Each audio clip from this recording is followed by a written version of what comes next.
¿Quién irá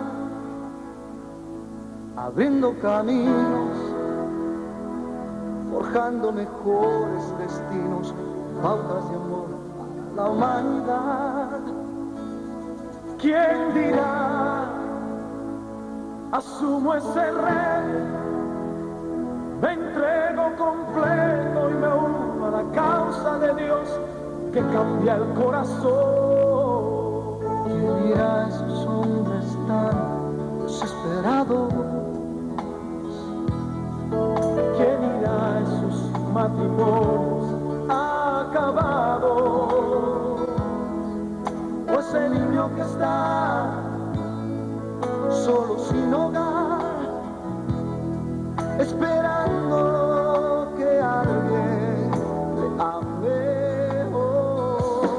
Hombres de valor, necesita Dios, necesita Dios. Hombres de valor, esforzados. Hombres de valor, que cumplan promesas, que sigan la ruta trazada con la mirada en su Salvador.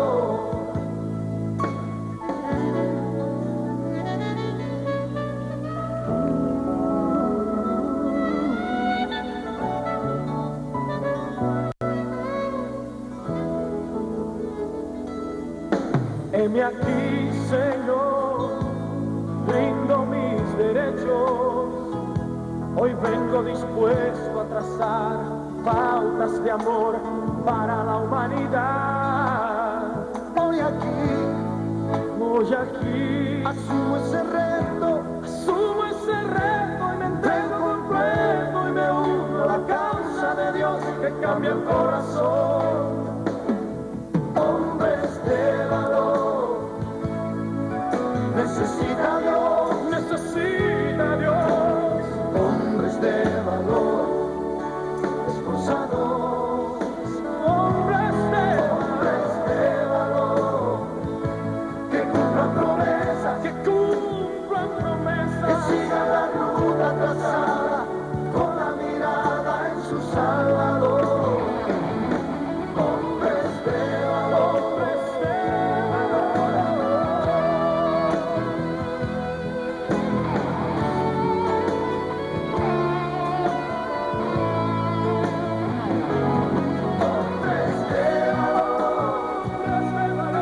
necesita Dios, necesita Dios. Hombres de valor, esforzados. Hombres de valor, que cumplan promesas, que sigan la ruta trazada con la mirada en su Salvador. Hombres de valor, hombres entregados, fieles al llamado, todo por la causa del Señor. Hoy es un día especial, es el día que ha hecho, siempre todos los días son especiales, pero este es el día que ha hecho el Señor, por lo tanto nos gozamos, nos alegramos en el mismo. Lo primero que vamos a tener en el día de hoy es que tenemos de nuevo, como todos los días, a Jorge Isaac en una palabra de Dios, una escritura, y él brevemente, lo hace en inglés porque lo está haciendo en inglés, y lo está transmitiendo por TikTok y tiene loco un montón de gente ahí con la palabra. Pero cuando yo vi esto, pues yo decidí ponerle ese segmento de 1 minuto y después le doy la interpretación de lo que él más o menos dijo en inglés. 1 minuto de la palabra con Jorge Isaac. Y después de esto, tenemos hoy el privilegio de tener, vamos a tener hoy en la entrevista especial, entrevista de la semana, al obispo de la Iglesia de Dios Mission Board, o en inglés con la Church of God. Ricardo López, no solamente es el presidente de la Iglesia de Dios Mission Board, sino el presidente de la FRAPE. Ahora, Yo he estado escudriñando y leyendo los escritos de eso, la perspectiva de género. Me gustaría dedicar este programa a hacer unas preguntas sobre esto, a escucharlo a él, que él nos explique, porque él se ha dedicado a estudiar la historia. Igual que yo, pues somos personas que nos gusta la historia, porque la historia se repite. Y el que ignora la historia, ignora el futuro y no sabe cómo enfrentarlo. Así que en el programa de hoy, quédese ahí, que la mayor parte del programa lo vamos a esta entrevista de la semana con el doctor, el obispo Ricardo López, Richard López, presidente de la Fraternidad Pentecostal, la FRAPE, y obispo de la Iglesia de Dios aquí en Puerto Rico, Mission Board. Vamos ahora a escuchar un minuto de la palabra con Jorge Isaac. Hello, and today talks about how the difference of joy and rejoice. I'm gonna say in Spanish for those Spanish people. De la diferencia de la alegría y del gozo. And it talks about how joy is only a temporary thing. Although it feels nice and it's not bad, it'll only last for a couple of minutes or seconds or even hours. But it won't last forever. Mientras el gozo es de Dios y van correr, I'm sorry if I'm not, durará para siempre. And one of the verses was that it might not be a tree that blossoms, something like that. And what I understand from that was that you might have nothing, but you can still be happy because you still have God. Because they might get everything from your house, but you still have everything because you have God. Pero el mensaje llegó, Habla del gozo, la alegría, la diferencia, que lo que es de Dios permanece. Y parece que hemos tenido un poquito, pero la esencia es a Dios. La esencia es a Dios. Recuerden que aquellos que desean escribirnos, me escriben al reverendo Jorge Rasky, P.O. Box 3295, Bayamón, Puerto Rico 00958. Y quiero agradecerle a todos los que han estado enviando su ayuda para no solo cubrir los gastos que tuvimos en el pasado día de clamor, que ya casi ya lo tenemos todo cubierto, muy poco falta. Gracias a ustedes y a sus oraciones. Y para poder seguir reconstruyendo ya no el edificio, sino la oficina dentro de mi propia casa, que es el próximo proyecto que tenemos. Y los viajes que están detenidos, como el de El Salvador desde marzo, que se ha hecho una gran inversión en eso y todavía pues tenemos esperanza que antes de fin de año podamos ir ahí. Estamos orando por el viaje a Venezuela, que se abra el aeropuerto de Venezuela, que me otorguen una visa especial. Estamos preparándonos para ir también a Nicaragua y posiblemente a Panamá. Así que ore por todas estas cosas, ore por mi esposa, por mi familia, por todos los que trabajan. Bueno, ya tenemos en línea al obispo Richard López, presidente de la FRAPE y además el obispo de la Iglesia de Dios. Y antes que lo presente, quiero decir que yo soy un fruto de una convención de la Iglesia de Dios, que aquí se llama Iglesia de Dios Mission Board. Me convertí y el único convertido en 5 noches de conversión fui yo.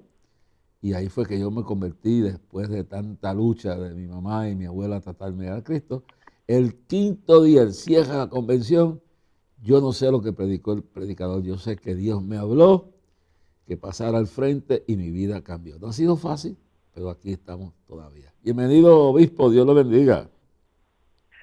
Dios le bendiga, distinguido embajador del reino. Qué alegría y al mismo tiempo un honor estar en este medio donde hay tantas personas, hermanos, que le ven y le escuchan. Así que me es grato estar en el día de hoy con ustedes. Hoy tenemos una foto bastante elegante suya, varón. Es decir, aquí todavía yo no he podido, bregaremos luego con esto del Zoom y todas estas cosas, la única que entiende esto es mi esposa, pero acá por la situación pues estamos bregando de esta forma, pero tenemos su foto aquí. Hoy me interesa lo que dijo Jesús en Mateo 24:4, dijo, mirad que nadie os engañe. Lo que dijo Pablo en 2 de Corintios 2:11, que dijo, para que no seamos engañados de Satanás, pues no ignoremos sus maquinaciones. Vivimos en un tiempo de engaño, me encanta mejor en inglés, deceitfulness, es el tiempo de mucho engaño, de tergiversar no solo la doctrina bíblica, sino lo político, lo intelectual. Y yo he estado estudiando todos los escritos que salen por ahí sobre la perspectiva de género, y el mejor que he encontrado es el suyo. Por eso me he atrevido a llamarle para que usted nos cuente de dónde sale esto, cómo surge esto, porque en las últimas horas he escuchado varias versiones. Uno de los candidatos a gobernador dijo que él iba a hacer perspectiva de género sin sexualidad, que es una cosa absurda porque eso no es real. El otro se alega, que no lo he escuchado, pero nos ha llegado y vamos a confrontarlo, dice que él va a hacer esto en comunión con que, en otras palabras, poner una perspectiva de género que todo el mundo esté de acuerdo. Pero me gustaría que usted nos explique el peligro de esto, de dónde surgió esto y lo que esto puede significar para el futuro de Puerto Rico y la niñez. Dios le bendiga, hermano, y tiene el tiempo que usted necesite para que nos eduque un poco en esto. Sí, muchas gracias. Estoy consciente de cómo durante esta campaña política se ha venido, tanto en los debates como en los medios informativos, hablando con relación a este tema de la perspectiva del género, que no es otra cosa que la ideología del género. Esto tiene su trasfondo histórico. Durante la década del 60 del siglo pasado, del siglo XX, varios filósofos franceses como Bourdieu, Jacques Derrida, Michel Foucault, Lyotard, fueron muy críticos contra la religión cristiana. Estos encontraron un blanco perfecto para apuntar contra ella. Vieron en la religión cristiana un muro fuerte que había que combatir para que el ser humano fuese libre, ¿no? Desde el punto de vista de ellos. La religión era más bien un ente represivo y representaba autoridad, dominio y control. Y para ello había que deconstruir, cambiar, transformar la cosmovisión cristiana y todo concepto que fuese absoluto y objetivo, dando entonces a la exaltación de los sentimientos y de la subjetividad. Estas teorías son semillas en la formación de la ideología del género. Claro, y hay que añadir que el teólogo alemán Nietzsche y el psicoanalista Freud añaden o aportan a esta ideología. Que ideología no es otra cosa que el conjunto de ideas fundamentales que caracterizan más bien el pensamiento de una persona, de una colectividad o de una época. Por eso hay movimientos que propulsan esta ideología con el propósito de combatir a la iglesia cristiana, de combatir la cosmovisión cristiana. Y cuando hablamos de cosmovisión, hablamos la manera como se interpreta el mundo. Y el cristianismo tiene una manera peculiar de interpretar al mundo. Podríamos decir que esto de la ideología del género es un movimiento social, político y antirreligioso. Lo voy a repetir. Es un movimiento social, político y antirreligioso. Por eso es que muchas veces en las discusiones que se dan aluden a que hay una separación entre iglesia y el Estado, malinterpretando ese concepto La Constitución habla, los fundadores de la Constitución hablaron de una separación entre Iglesia y el Estado para que no hubiese una religión oficial en el Estado y que el Estado no promoviese ninguna religión especialmente. Pero no es porque la Iglesia no tenga algún tipo de relación con el Estado.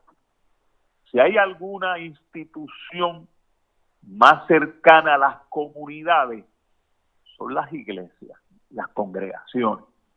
Y cuando surgen situaciones de crisis en la nación, en el pueblo, la iglesia es la institución que facilita la solución a esa crisis.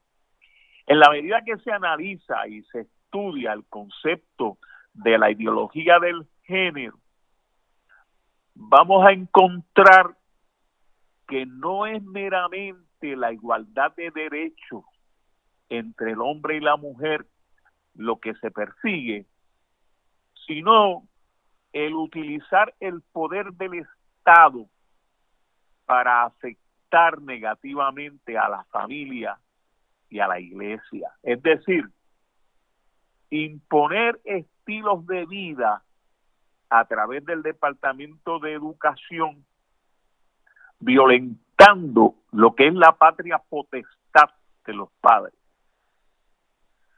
El propósito de esta ideología, vuelvo y repito, es deconstruir los valores cristianos. Es decir, promover una mayor crisis y desestabilización en la sociedad. Las ciencias sociales son influenciadas por este movimiento filosófico posmoderno, y cuando hablamos de posmoderno, estamos hablando después de la modernidad. La modernidad surge en el siglo XVII hasta la década del 60, donde percibe y busca como objetivo el progreso del ser humano. Los posmodernistas alegan que la modernidad fracasó y la modernidad postulaba también valores absolutos. Así que este movimiento filosófico posmoderno, muy especialmente en la década del 60 del pasado siglo, pues hay una alianza de este movimiento con el movimiento feminista radical. En la literatura, esta filosofía presenta que no hay conceptos absolutos que pueden variar, no hay objetividad. Así que cuando no hay valores absolutos, hay espacio al nihilismo. El nihilismo es la ausencia de valores o la relatividad de valores. La perspectiva del género de manera subjetiva, escuche bien, de manera subjetiva, no objetiva, establece que el ser humano no nace ni hombre ni mujer y que la sexualidad es un constructo social o cultural. O sea, es la sociedad o la cultura la que determina, divorciándose algo de lo que son la biología, la anatomía, la neuroanatomía, neurofisiología, etcétera. Son las ciencias naturales. Es decir, establecen que un ser humano no necesariamente es hombre o mujer por su genitalia. Es como se sienta ser. Y ahí es que viene el concepto de género, ¿no? Y eso lo sostiene el movimiento LGBTQ. Y en ocasiones a esta lista se añade otras 20 orientaciones más. Y eso es lo que se le quiere enseñar a nuestros niños, aludiendo de que lo que se le va a enseñar es el respeto al otro, la igualdad entre el hombre y la mujer, pero detrás hay otras cosas que violentan en gran manera lo que la mayor parte de este pueblo cree. Nosotros respetamos el derecho de los demás, pero rechazamos el que nuestros niños se conviertan en propiedad del Estado y se les obligue a aprender una filosofía que no es consona con los valores y los principios cristianos. La pregunta que hay que hacerse, ¿cuál es el empeño de los políticos de bailar al son que les toca el movimiento LGBTQ? Eso sí es fundamentalismo. Eso sí es totalitarismo. Hay un libro que de hecho lo mandé a buscar, está en Amazon, el libro negro de la nueva izquierda, ideología de género o subversión cultural, escrito por dos autores, Nicolás Márquez y Agustín Laje. Agustín Laje los otros días estuvo tanto en República Dominicana y aquí vía Zoom, dando unas orientaciones con relación a su libro y a la ideología de género. Este libro es el primer libro, algunos críticos dicen, ¿no?, que ataca y cuestiona todos y cada uno de los dogmas de un progresismo revolucionario que arrasa buscando destruir la cultura vigente. ¿Para qué? Para sobre los escombros de la cultura vigente reproducir aquel paraíso que un día se habló en la Unión Soviética y el marxismo. Y tras la caída de la Unión Soviética en 1992, muchos sectores del mundo descansaron en ese triunfalismo que brindaba la sensación de que la utopía colectivista había perdido para siempre. Pero pocos años después, abrazando nuevos discursos, hoy llamado el neocomunismo, no solo pasó a dominar la agenda política, sino en gran medida la mentalidad occidental. Los viejos principios socialistas de la lucha de clase, materialismo dialéctico, revolución proletaria, violencia guerrillera, ahora están siendo reemplazados por una rara ingesta intelectual que promueve el indigenismo ecológico, el derecho humanismo, el garantismo jurídico y por sobre todas las cosas por aquello que se denomina como ideología de género.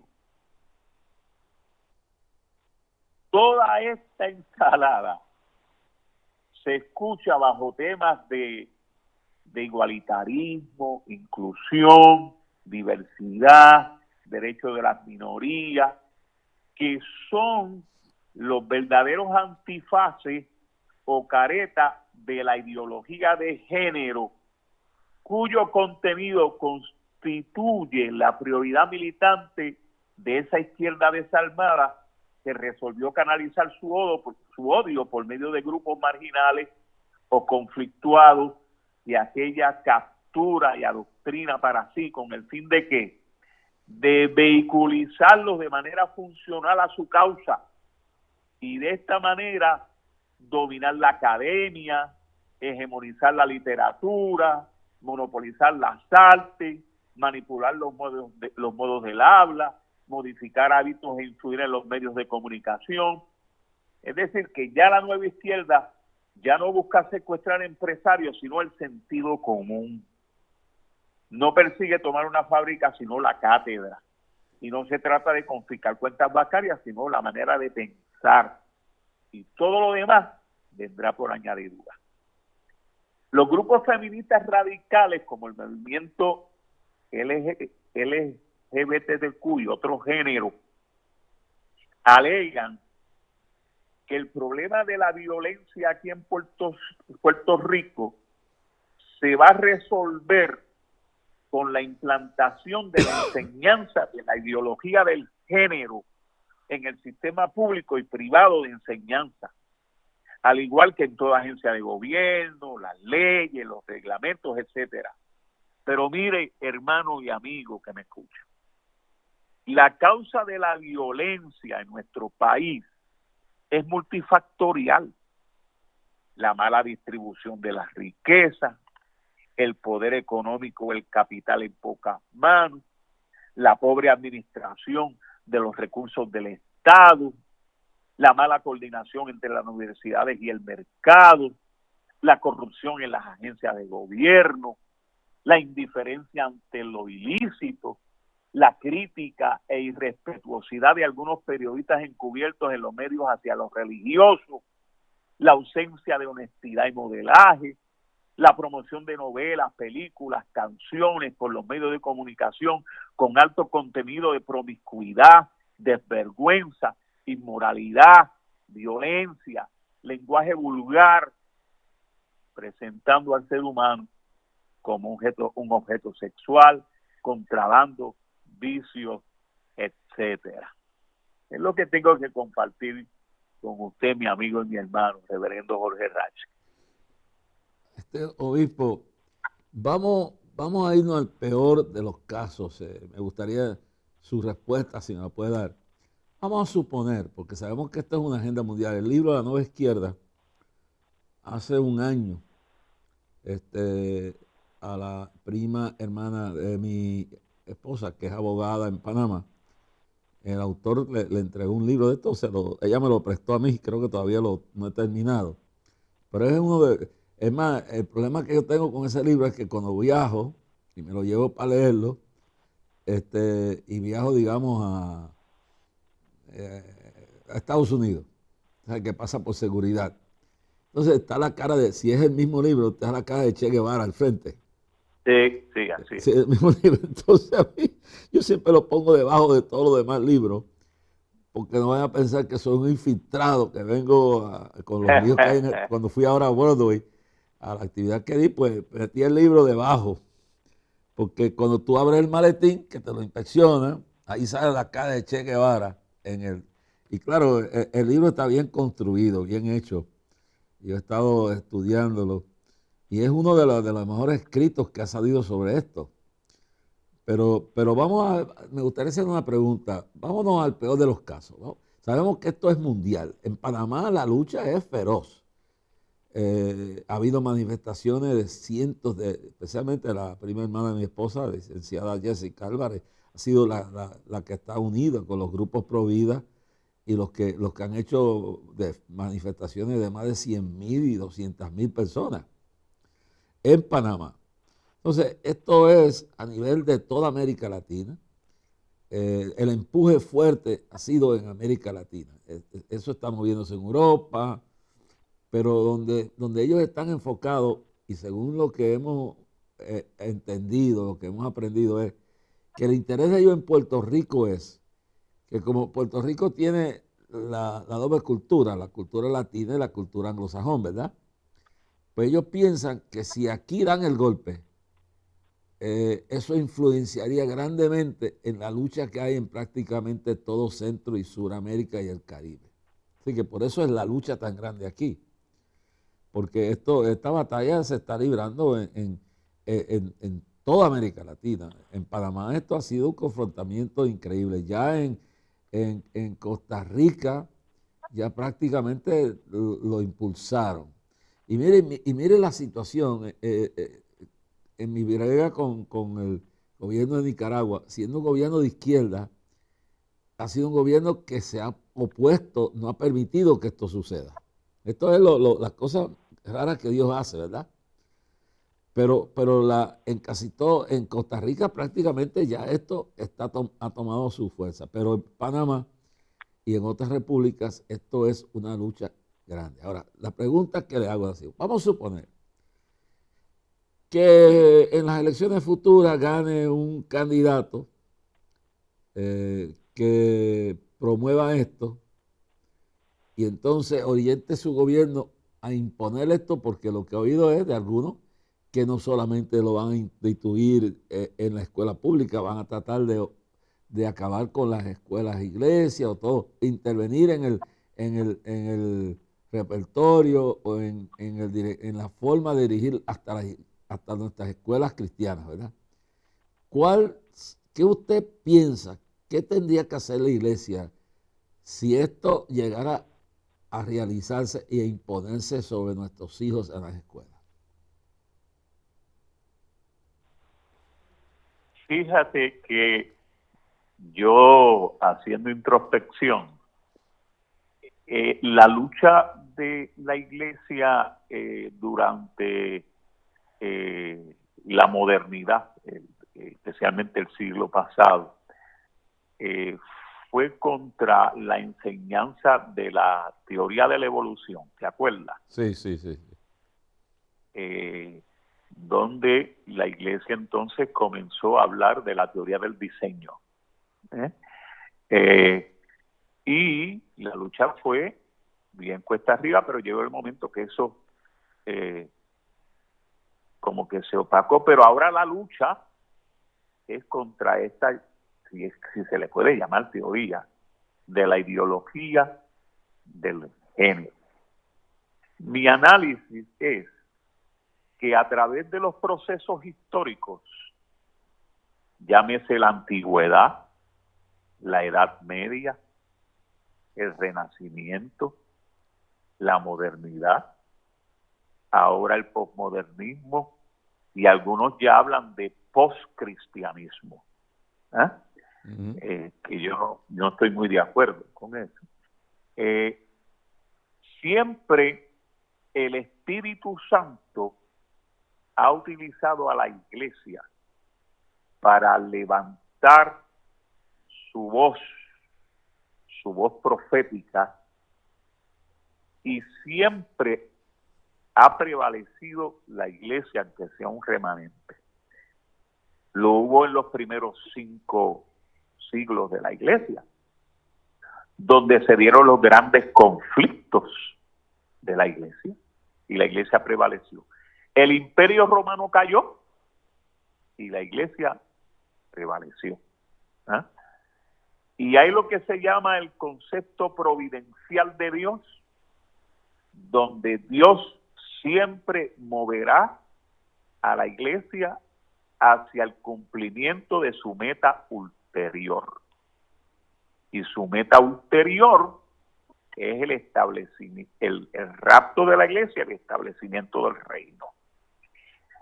Para esta hora que nosotros estamos viviendo, la iglesia tiene que continuar haciendo lo que estamos haciendo, levantando nuestra voz profética, avisando también a nuestros líderes políticos de que puede ser que haya la buena intención en algunos de abogar por los derechos de la mujer y los derechos del otro y los derechos del hombre, pero esto trasciende más allá de ello, de una igualdad social o igualdad social. No, esto trasciende, porque es la imposición de un estilo de vida sobre algunos.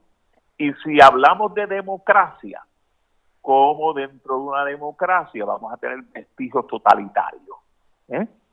Y contra eso tenemos que ser nosotros, si la palabra se puede llevar a cabo, agresivos en ese sentido, proactivos, de seguir haciendo lo que estamos haciendo. Estoy viendo cómo a través de los medios de comunicación de creyentes como el suyo, se está orientando. Y yo creo que la mayor parte de este pueblo es creyente, cristiano. Bueno, dentro de... Hello. Ajá. Sí, sigue. Adelante, varón. Sí, ese es mi pensamiento al respecto con tu pregunta. Ahora, pienso yo, en el tema del aborto, vamos a decir, se puede comparar casi con lo mismo. En el caso del aborto llegaron a aprobarlo el Tribunal Supremo, ¿verdad? La lucha de las elecciones verdaderas en Estados Unidos no es Trump, es el Tribunal Supremo lo que se está luchando. Porque si se aumenta un juez conservador, una jueza conservadora más, el análisis mío será que se puede echar para atrás un montón de estas cosas, inclusive Roe versus Wade. Donde yo analizo es que las circunstancias, entonces, se verá entonces los políticos a nivel por estado, por territorio, tendrán que entonces asumir la responsabilidad. Imagino que el Tribunal Supremo entonces, al abolir, vamos a empezar con Roe versus Wade, el aborto, eso se dará a los estados. Y entiendo yo que entonces tendrán que asumir responsabilidad y habrán estados donde el pueblo votará en contra y estados donde votará a favor. Ahora, yo entiendo que esto que ha provocado esto ha sido la oración, la militancia de la iglesia y la última manifestación pro vida, que fueron más de 1 millón de personas a Washington. Entonces, yo creo que vamos a entrar, ese es mi criterio, ¿verdad? En la pronunciación, claro, de buscar un avivamiento, para mí espiritual es lo más esencial. Pero yo creo que va a haber un activismo de los padres cristianos en luchar para que en el sistema no se le endoctrinen esto, y van a haber decisiones fuertes como en el cristianismo, donde la persecución de la iglesia durante el Imperio Romano y otros tiempos, donde tomaron que los cristianos tomaron una decisión y pagaron un precio por no entregar sus principios. Digo, ese es lo que yo creo. No sé si estás de acuerdo conmigo, pero lo que yo veo es un activismo más fuerte, no violento, no irrespetuoso, pero un activismo como el que estamos viendo que ha surgido con el asunto del aborto. Sí, fíjate que en el primer siglo el César estaba reclamando que él era el Señor y no Jesucristo, pero la iglesia se mantuvo diciendo que Jesucristo es el Señor y no adoró al César. Y la iglesia pudo sobreponerse a eso. Tuvo de la misma manera. Tuvo que pagar un precio. Oh, sí, sí, lo mismo que en Alemania con Dietrich Bonhoeffer, ¿te acuerdas? Bueno, Erich Bonhoeffer pagó con la horca. Pagó con la horca, exacto. Definitivamente que vienen momentos donde la iglesia pues tiene que asumir su postura como siempre lo ha hecho, enfrentándose a los riesgos. Claro, riesgos. Y que nos esperan días difíciles. Difíciles. Por eso, hoy más que nunca tenemos que estar unidos en nuestra proclamación y diciendo pues que no vamos a doblegar nuestras rodillas ante ningún ídolo, como los jóvenes hebreos, donde reclamó Nabucodonosor el que o servían a su señor o a él, pero ellos dijeron no, si el Dios que está con nosotros aún nos va a librar de lo que tú estás diciendo, y se enfrentaron al horno y pudieron superarlo. El Señor estaba con ellos, así que el Señor que nos llamó es el Señor que está con nosotros para nosotros continuar sin perder de perspectiva la gran comisión, que ninguna de estas cosas nos pueda desenfocar y nosotros siguiendo proclamando el mensaje de redención y de salvación. Obispo, yo viví la persecución en Colombia.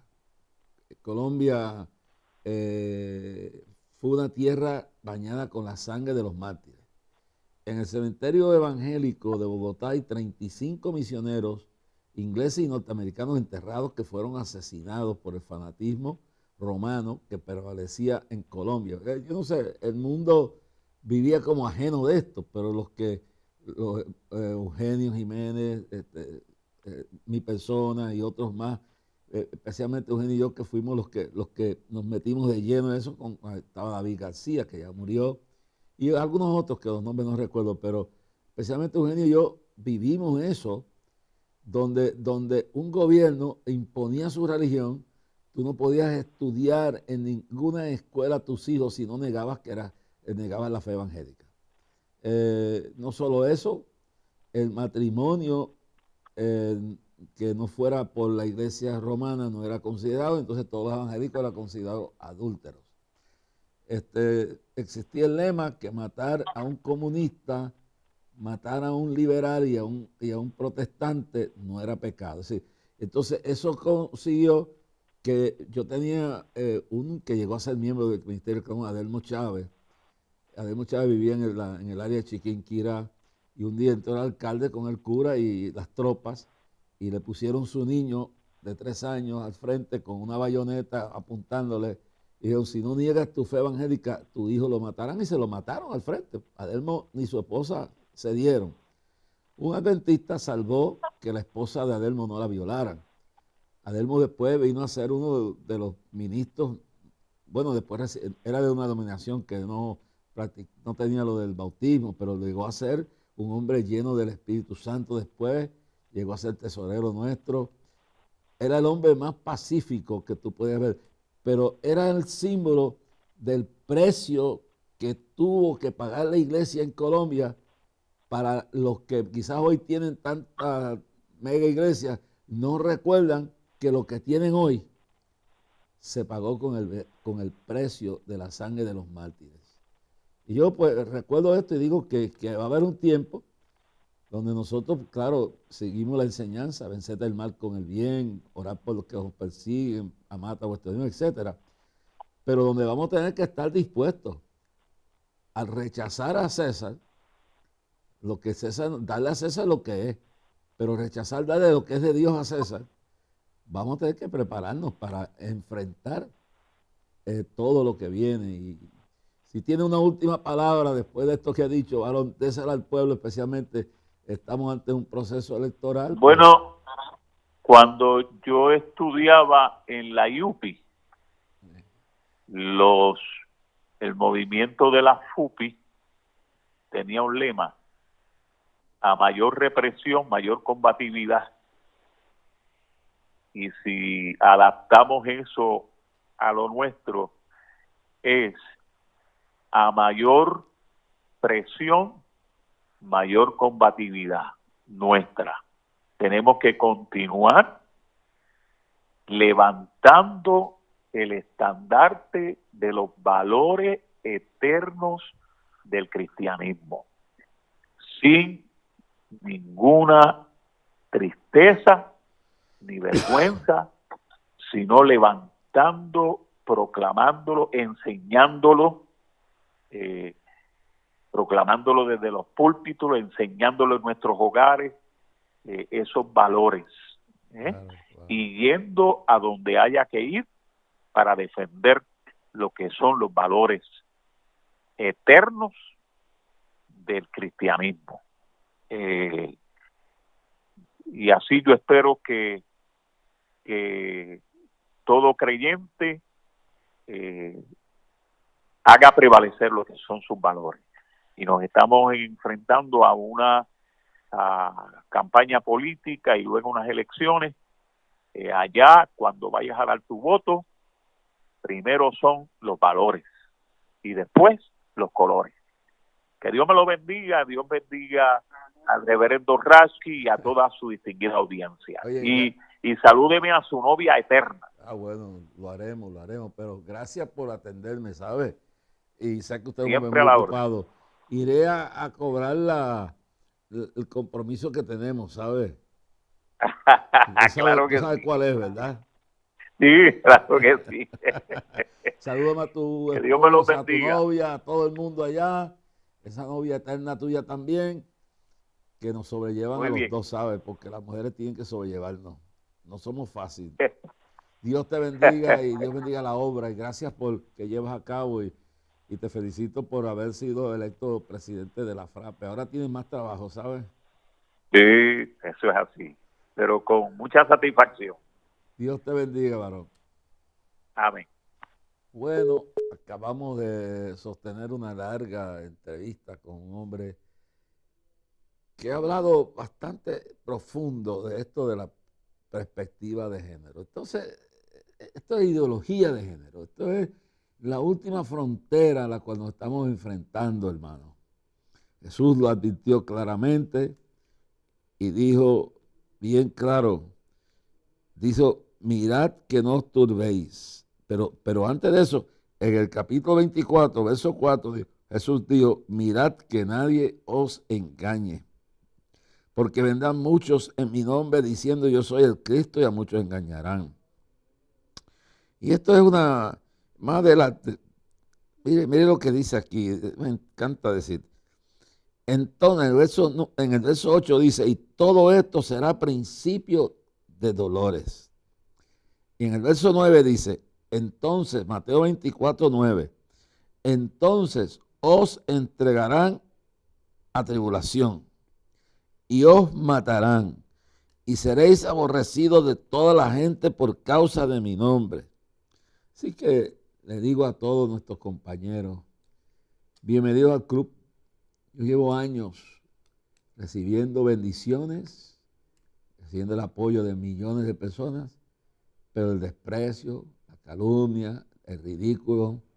Así que bienvenidos a los que han entrado al club, que ahora llevan ese mismo vituperio que habla la Biblia, porque el que quiera seguir en pos de mí, dice, niéguese a sí mismo, tome su cruz y sígame cada día. Muchos dicen, entonces os entregarán a tribulación. Y miren esto está pasando hoy mismo en muchas partes del mundo. Os entregarán a tribulación y os matarán y seréis aborrecidos de todas las gentes por causa de mi nombre. Hermano, esto no solamente se explica al sufrimiento llevado a cabo por los medios o por los gobiernos. La historia de Wesley, Juan Wesley, es increíble. Fue la primera biografía que yo leí. El peor enemigo que Juan Wesley tuvo después que regresó con su hermano de Estados Unidos y se convirtieron tanto él como su hermano. Cuando los dos se convirtieron y Juan fue a predicar a la catedral donde predicaba en Londres, lo votaron. Entonces el primer enemigo fueron los religiosos, como fue con Cristo, con Caifás. Sí, cuando Nehemías trató de construir los muros, se levantó los tres aquellos, Sanbalat, Tobías y así en el árabe.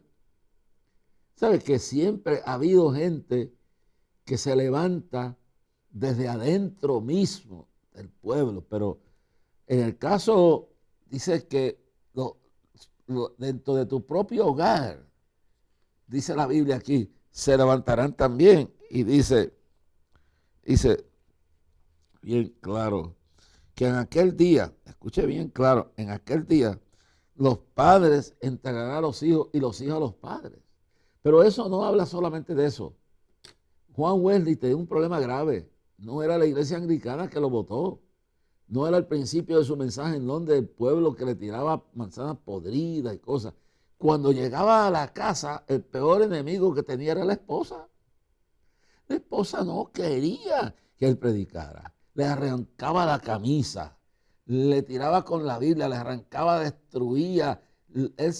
Bueno, el tipo era grande, o sea, la tipa le rompía la camisa, le caía encima, Dios mío, yo leí eso fue acabadito de convertirme, leí eso. La esposa de Wesley, después que llegaba de predicar, ya cuando aún las masas lo estaban siguiendo y el mensaje estaba predicando, la misma esposa escribió una carta al London Times, a un periodista, que él se ponía a contestar las cartas de los problemas. Entonces ella interpretó que al ir contestarle a una señora que tenía un problema matrimonial, contestar era un adúltero. Lo difamó su propia esposa como adúltero. Le rompía la camisa, le rompía la Biblia. Y ese hombre, llorando, humillado, tentado porque la tentación tiene que haber venido de meterle un cantazo, pero no. Sí, el man se tiraba de rodillas a orar y clamaba a Dios, y se guardaba para Dios. Y al otro día volvía y predicaba. Y cuando llegaba la mujer le hacía lo mismo. Y así pasó por años. Y un día la mujer se murió. La mujer murió, quedó libre. Sí, pero ¿quién era su peor enemigo? Ha habido casos donde los peores enemigos son los cristianos mismos. Los peores enemigos de uno son a veces familia, hijos, hermanos, esposa, esposo. El diablo está atento a cómo va a destruir nuestra fe. Pero ¿qué dice la Biblia? Dice bien claro lo que dice aquí. vamos a decir, versos 12 y 13. Por haberse multiplicado la maldad, el amor de muchos se enfriará.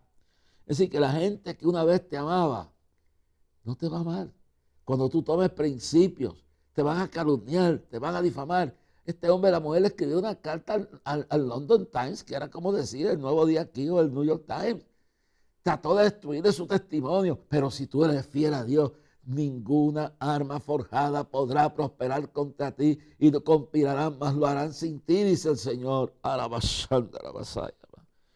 Y por haberse multiplicado la maldad, el amor de muchos se enfriará. Pero mire el verso 13, y con eso quiero terminar en el día de hoy. Mas el que perseverara hasta el fin, este será salvo. ¿Qué dice? El que resistiera la injuria, porque no hay cosa que más te duela que un hijo te ataque.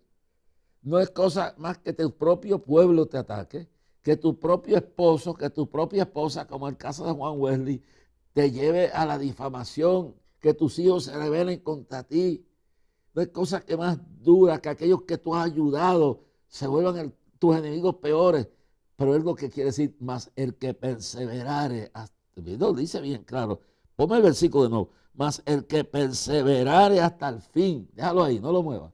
Perseverar hasta el fin, el que resistiera, no cedas en nada, aguántate, que suene el viento, sople el viento, que suene la trompeta del enemigo, que se extiende la tierra, que venga todo lo que venga, que te tiren con todo, hasta con el sartén. Wesley todas las noches, después de ganarse miles de almas, lo esperaba el diablo en su propia casa. Pero un día todo tuvo su fin. Cuando dice este será salvo, retendrá la salvación. Porque el propósito del diablo detrás de todo esto es que tú te vuelvas atrás. Que si no tienes paz en tu hogar, te dejes arrastrar con otro hombre o con otra mujer, sea quien sea. Que te suicides si ves que todo está saliendo mal y parece que la noche no termina y no llega el nuevo amanecer. El que persevera hasta el fin, este será el vencedor.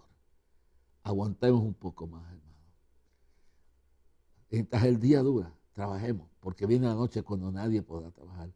Aguantemos un poquito más, porque el que ha de venir vendrá y no tardará.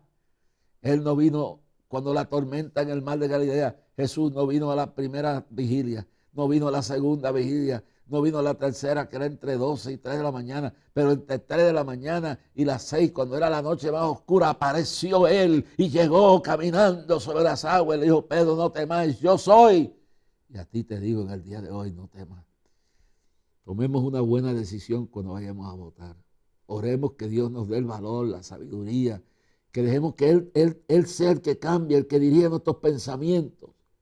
Reevaluémonos, soportemos hasta la muerte y seremos más que vencedores. Padre, gracias por tu gloria. Gracias por el doctor Ricardo López. Bendícelo como presidente de la FRAPE, como obispo de la Iglesia de Dios, y permite que las palabras que este hombre ha hablado aquí hayan llegado a iluminar la mente de aquellos que están turbados y turcidos, Padre. Guíanos, Dios mío, porque estamos como Josafat, no sabemos qué hacer. Guíanos, ¿qué tenemos que hacer en estas elecciones, Padre? ¿Qué hacemos, Dios mío? Ante tanta mentira, ante tanta ingratitud, ante tanta vituperio, ¿qué hacemos? Guía al pueblo en los Estados Unidos. Dar entendimiento al presidente Trump para que no caiga en la trampa del diablo. Que sepa caminar estos últimos meses con sabiduría. Y permite que aún le dé salud. Y a Biden, que ilumine su mente para que este anciano rectifique sus posiciones. Y que tú tomes el control que ya tienes aún más fuerte sobre el futuro de nuestra isla, el futuro de nuestro país, el futuro de nuestros hijos, el futuro de nuestro pueblo. Que mentes tan brillantes como Richard López, obispo, sean bendecidas en el nombre de Jesucristo. Que tú sanes, que tú prosperes, que tú visites las cárceles, que tú fortalezcas a los líderes cristianos, líderes conciliares de la FRAPE o todos los líderes metodistas, presbiterianos, bautistas, luteranos, episcopales, toda tu iglesia sea bendecida, Padre. Pentecostales, todos los que creen en ti. Hasta mañana, a esta misma hora. Que Dios les bendiga grande